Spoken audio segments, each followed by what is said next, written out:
Hi everyone, Ben here, and welcome back to On the Fly Birding. I've got a bit of a confession to make. I'm not very good at taking videos of birds. Most of my footage ends up being blurry, shaky, or otherwise unusable. This might seem kind of strange given that I've decided to start a channel that really relies on having high quality footage of birds. So in order to challenge myself to get a bit better, I've decided I'm going to go out and try to film 6 different iconic Vancouver Island species. I'm putting together this list of species, which I'll put somewhere on the screen right now. I tried to go for birds that you can really mostly only find on the west coast of North America. Some of them should be pretty easy, like spotted towhee, northern flicker, they're kind of everywhere. Other ones, like black turnstones, those are kind of birds that, you know, some days you see them, some days you don't. So you really don't know how successful you're going to be. I only really have like 2 hours of daylight left here, so I don't know how it's going to go. But without further ado, let's get cracking and go film some birds.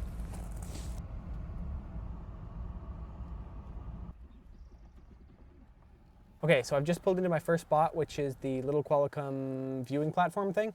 The beach in front of here is usually a pretty good spot for black oystercatchers and black turnstones. I don't know, the tide's kind of far out, and usually I see them here when it's a bit closer, but fingers crossed I can get them. Alrighty, I am out here near the viewing platform. It's absolutely gorgeous, but there are no birds. There was a single short-billed gull. There were 2 California quail, which were pretty cool, and I thought I might try to get some video of, but they scurried away. And absolutely no shorebirds, so not ideal. Pretty much as bad as things could go, they are going. Stop number 2, I am at the little point near the Little Qualicum estuary. I have seen black turnstone here a lot of times. I've also seen black oystercatcher here. Fingers crossed they're here. If not, no worries, it's okay, I'll be fine. It's fine, don't worry about it. Okay, first actual bit of success. There are some oystercatchers up here. I can hear them, I can see them. The light is nice. Let's go see if we can film them. As I made my way toward the small pools left by the receding tide where a group of black oystercatchers were feeding, I tried to be as sneaky as possible so as not to flush them. Unfortunately, despite moving at a snail's pace, I must have gotten just a little too close and the birds flew off. I decided I would set my camera up anyways to see if I could get some footage of the other birds around. I love watching short-billed gulls do their little dance that they do to stir up food. It was also nice to see a pair of northern pintails hanging out nearby.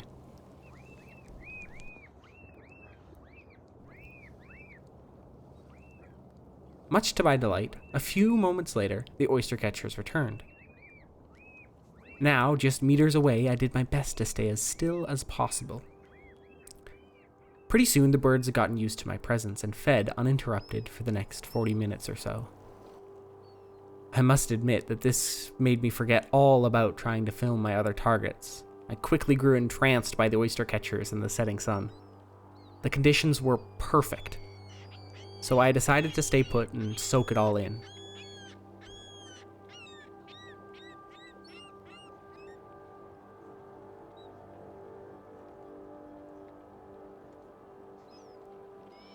Black oystercatchers are highly conspicuous, instantly recognizable, large shorebirds that are easily identified by their carrot orange bill, striking yellow eyes, pink legs, and dark black plumage. They prefer rocky intertidal habitats, and they can be found in various pockets up and down the Pacific coast of North America, all the way from western Alaska south into Mexico. Despite this pretty large range, their population is rather small, coming in somewhere around 10,000 individuals. Interestingly, despite their common name, black oystercatchers don't actually eat oysters, instead preferring to eat mainly intertidal marine invertebrates like bivalves and other mollusks like limpets, whelks, and chitons. They use that long, heavy chisel-like bill to forage for their prey by smashing, prying, or jabbing partially open shells, and then cutting the adductor muscles that hold the shells closed.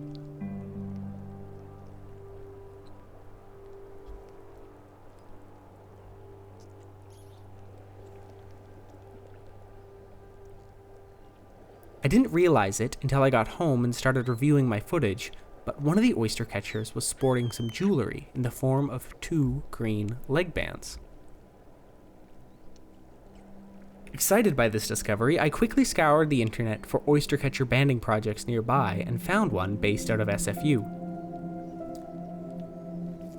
I sent an email to the researchers asking if this was one of their birds, and sure enough, the next morning I got an email back. This bird was banded in 2019, 56 kilometers away across the Georgia Strait at Mission Point on the Sunshine Coast. It was 2 years old when they banded it, placing this individual somewhere around 5. This bird was outside its normal monitoring area, so the researchers were grateful to know where it was and that it was still alive. Finding and reporting banded birds in the field is extremely rewarding, even though it doesn't happen very often. It's fascinating to know a little bit more about where these birds come from, and it feels good to provide important data that can help build our understanding of bird populations.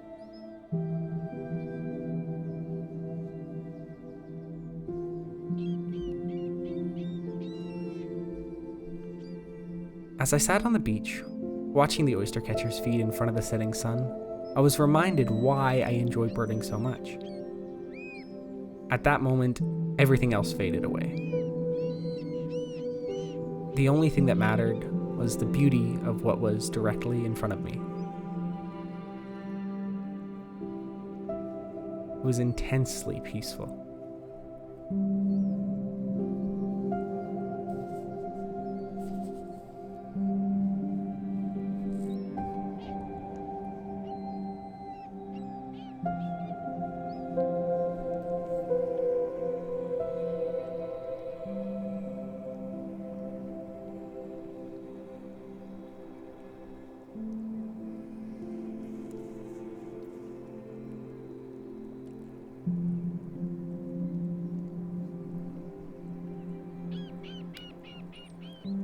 Then, as the sun made its way below the horizon, the oystercatchers gathered on the far side of the pool.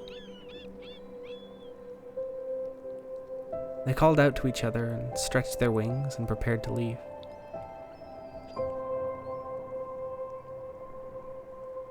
And then, just like that, they were off, flying down the beach.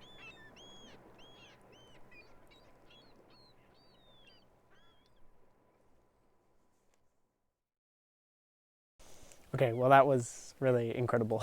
I've totally and utterly failed at my challenge. I only saw one of the species that I set out to film, but I had a really great experience with the black oystercatchers here. I spent probably an hour. It's about 8 o'clock now. The sun is almost all the way down. At first I came down the hill and kind of came into this bay area, and I sat down and I tried to get pretty close. But I guess I got too close because all the gulls and the oystercatchers all flushed and flew away. And so I thought, oh geez, this might be the end of it. I don't want to keep going toward them and chasing them. That's not what I want to do. So I just sat down and I waited for a little while. And sure enough, about 2-3 minutes later, all the oystercatchers came back, and they were probably within 20 feet of me. And so I just sat very still for like an hour as the sun came down, and it was beautiful. You got to see their reflections in the little pond. I think I got some pretty good footage.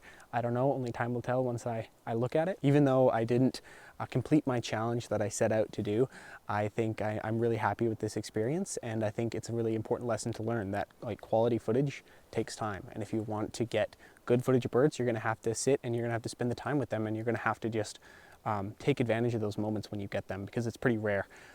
So I feel really lucky. The sunset is absolutely gorgeous. So this was a really great outing, even if I didn't meet the goals that I wanted to meet. I guess I'm gonna head home now. I'm kind of running out of light and the birds are gone, so not much else for me to do here. I guess maybe some other day I will try to get the other 5 species on my list, but I really hope you enjoyed the video. And yeah, thanks for watching.